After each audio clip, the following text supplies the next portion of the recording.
പന്നിത്തടം വടക്കാഞ്ചേരി റോഡിൽ വർക്ക്ഷോപ്പിന് സമീപം റോഡരികിൽ പാർക്ക് ചെയ്തിരുന്ന കാറുകൾ ബോധപൂർവം കേടുവരുത്തിയ അയൽവാസിക്കെതിരെ പോലീസിൽ പരാതി. വെള്ളറക്കാട് മനപ്പടി സ്വദേശിയായ പറയങ്ങാട്ടിൽ ഷനാസാണ് എരുമപ്പെട്ടി പോലീസിന് പരാതി നൽകിയത്. സംഭവത്തിന്റെ CCTV ദൃശ്യങ്ങൾ പുറത്തുവന്നു.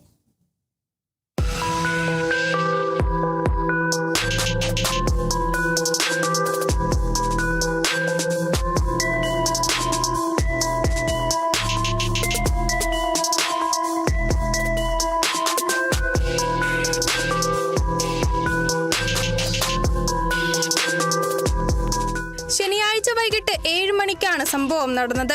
അറ്റകുറ്റപ്പണികളും പെയിന്റിംഗ് വർക്കും കഴിഞ്ഞ് യാതൊരുവിധ തടസ്സങ്ങളുമില്ലാതെ റോഡ് സൈഡിൽ പാർക്ക് ചെയ്തിരുന്ന പോർക്കുളം സ്വദേശി, അക്കിക്കാവ് സ്വദേശി, വർക്ക്ഷോപ്പ് ഉടമ എന്നിവരുടെ കാറുകളാണ് നശിപ്പിച്ചത്.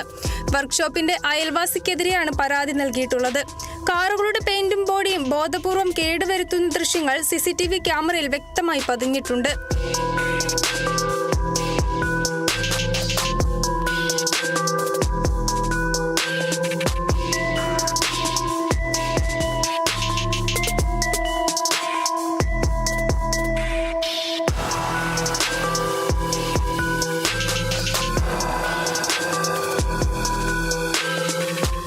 രാവിലെ പരാതി നൽകിയിട്ടും പോലീസ് ഇതുവരെ കേസ് എടുത്തിട്ടില്ലെന്ന ആക്ഷേപം ഉയർന്നിട്ടുണ്ട്. Kerala vision news, Thrissur.